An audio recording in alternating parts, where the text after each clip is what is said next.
Hello, guys. So I know it's been a while. So today we'll be analyzing chapters 9 and 10 of Frankenstein. And soon we'll be doing a full analysis, which I know you guys enjoy.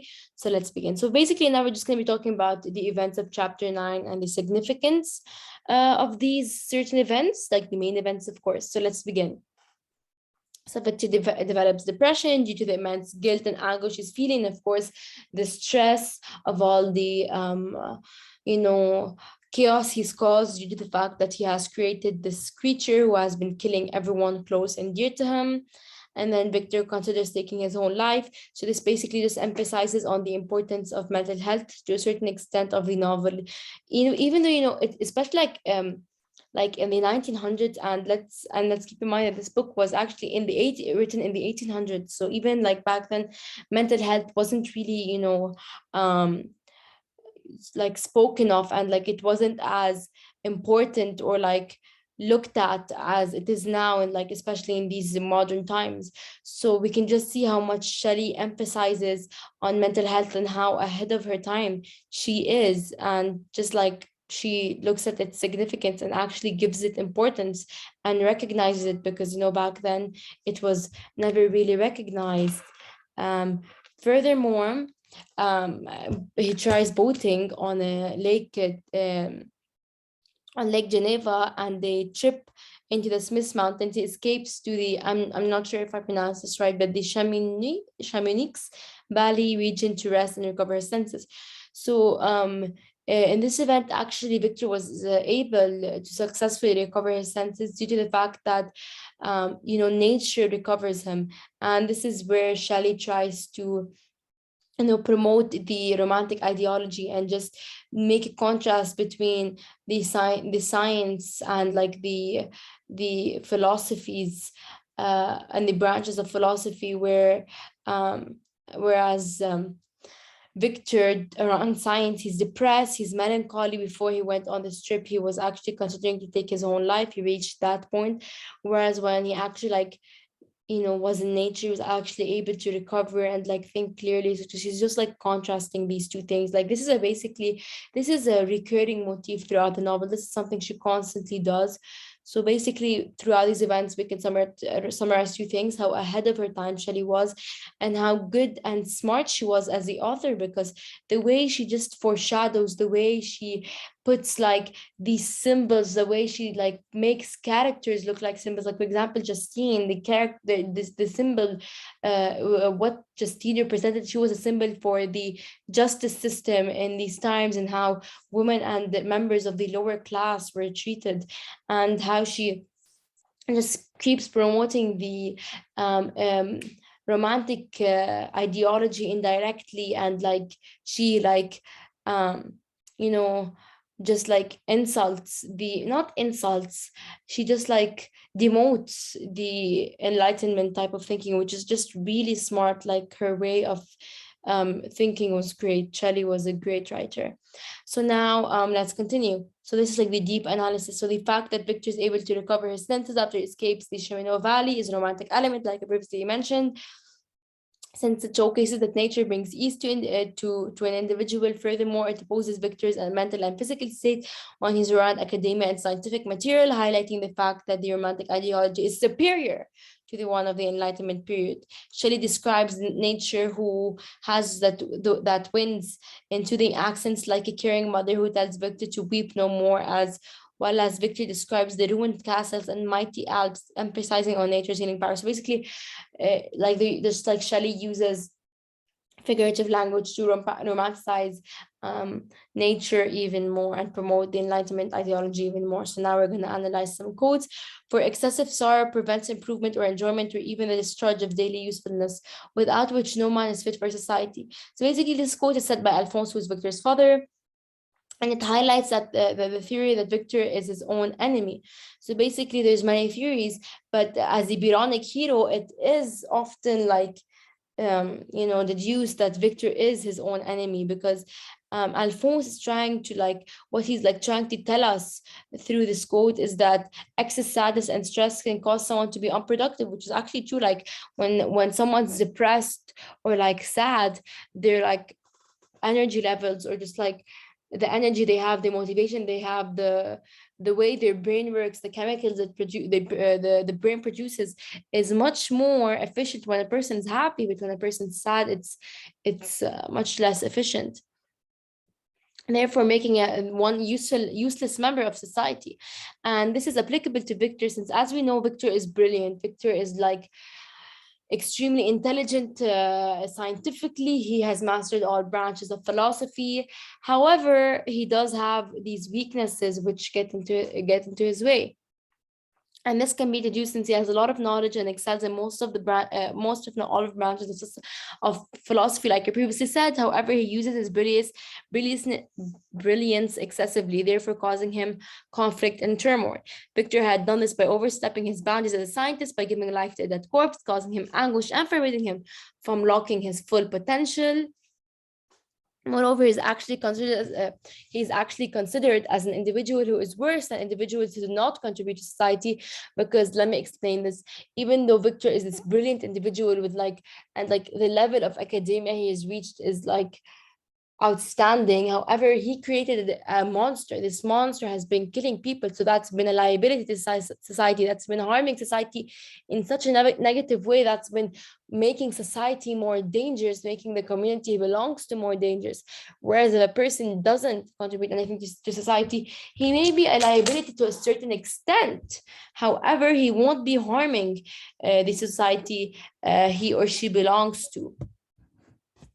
Um, in addition, wait, so where was I? Hence, we can come to the conclusion that Victor, if Victor is a Byronic hero, he's his own enemy and is the direct cause of all of his problems, because he's the one who created the monster which has created all of these problems and feelings of anguish and guilt. In addition, this quote can be considered a situational irony, since Victor's father is referring to the sadness Victor is feeling due to Justine's death, yet he's referring what he's like really talking about, like the core of the problem is it's applicable.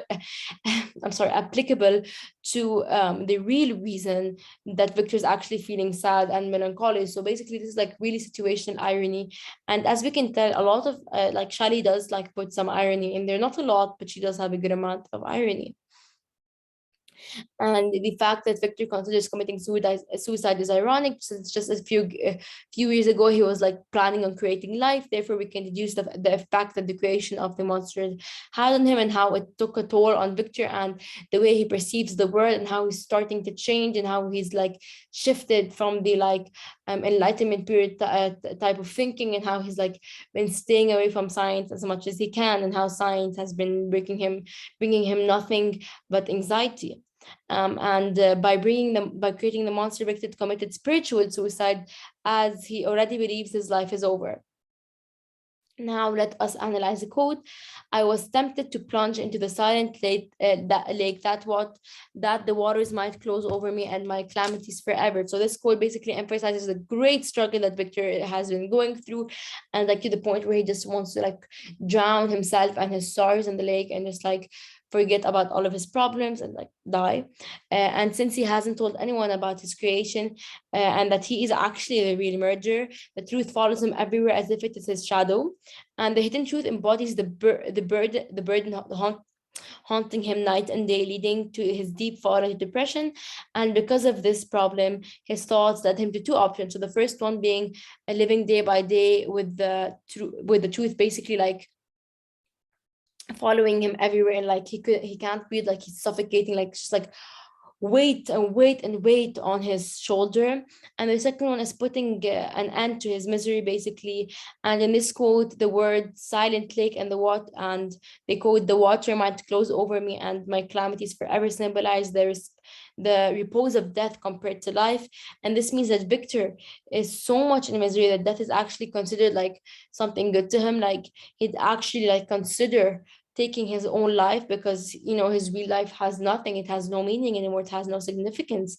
And on the excuse me, I don't know what's wrong with me today. On the other hand, the word tempted is used in order to highlight the little to no sense of life in him. And yes, Victor does indeed prefer to put an end to his distress. However, the function for this word is to anticipate the fact that he does not end up turning off the fire in him as his flames keep his father and Elizabeth warm. So basically, this just like shows like kind of like he still cares about his father and Elizabeth. Therefore, maybe they're the reason keeping him alive. So this is just a lot. This is just like this chapter, just like it's all about Victor's mental health and how his mental health is draining, and how the monster's creation and like science led him to the point where his life is actually over. And taking his own life doesn't actually sound so bad, because his reality is really bad. So like it just shows all of like the mental health struggles that Victor has been going through because of science. And again, it's a warning from Shelley to her readers. So now chapter 10. So basically Victor takes a tour nearby mountain and glacier of Mount Montever to refresh his tortured soul. The monster confronts Victor. Victor is ready to fight the monster, or the monster convinces him to listen to his story, and they go to the monster squad hut in the mountain, and the monster begins to say. So basically now the monster starts narrating, and this is when Shelley gets the opportunity to make us readers sympathize for the monster. So let's begin. So basically, we're just going to start directly with the quote analysis. So they elevated me from all littleness of feeling, and although they did not remove any grief, they subdued and tranquilized it. So this is on page 66. He found peace in nature and finds the scenery comforting. This is an extension of the same idea from chapter 6 and 9, that nature has the ability to restore and heal, which is of course a romantic element, and Shelley promoting the romantic ideology, as well as it contracts the anguish Victor feels. Contrasts, I think, yeah, that's contrasts. I'm sorry, the anguish Victor feels around science, indirectly telling readers romanticism is more important or superior to the Enlightenment period. And now this is a really important quote. Never do you dare approach me, and do not fear the fierce vengeance of my arm wrecked on your miserable head. Begone, vile insect.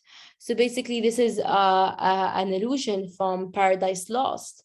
And this quote highlights two ideas. First one being that this quote is Victor's reaction to the monster, which makes us, understand the importance of Victor's arrogant character. And due to the fact that he's not typical to speak in this manner to a creature twice or thrice your size. In addition, Victor speaks to him as if he's beneath him, suggesting that Victor views himself as superior to him, as if he is God. So basically, you know how the creature is like really scary, and like he's twice or thrice the size of a normal human being, and twice or thrice the size of Victor. However, Victor being the really arrogant character he is, talks to the monster as if he is beneath him, and as if he is God, and as if he is holy, which highlights Victor's character, and again emphasizes on the point that he is truly a Byronic hero. Because by doing that, he's actually putting himself in danger. And as we know, Byronic heroes are their own enemy. And also, it can be reasonable that Victor views himself as God due to his previous actions that prove that, because he gave life to a dead corpse, meaning that he transgressed the laws of nature and attempted to play the role of God. And the second point highlighted that opposes the first one is that Victor speaks to the monster in this vile manner. It's because of the repulsion he feels towards himself, since Victor and the monster are doppelgangers, and doppelgangers basically are biologically unrelated look-alike, or double of a living person. Furthermore, parallel to father and son, since they have many similarities, the main one being intelligence and having a dark side as well. Therefore, it can be concluded that Victor views the monster as a reflection of himself. And as we know, Victor's mental health has deteriorated. And when we know that once one's mental health is really not doing so well, so is their self-esteem. Therefore, maybe because Victor's self-esteem is so, down, and the monster is like a reflection of himself, and it represents him, and it represents the work he has done, it just makes him, behave in a really vile way towards him. As well as furthermore, throughout the novel, Shelley attempts to make Victor and the monster's relationship that relationship being creator and creation, which is parallel to father and son, since they have many similarities. The main one being intelligence and having a dark side as well, because as we know, Victor is really intelligent scientifically. However, the monster has linguistic intelligence, where he's really able to adapt quite quickly and understand languages and sign languages and communication really quickly.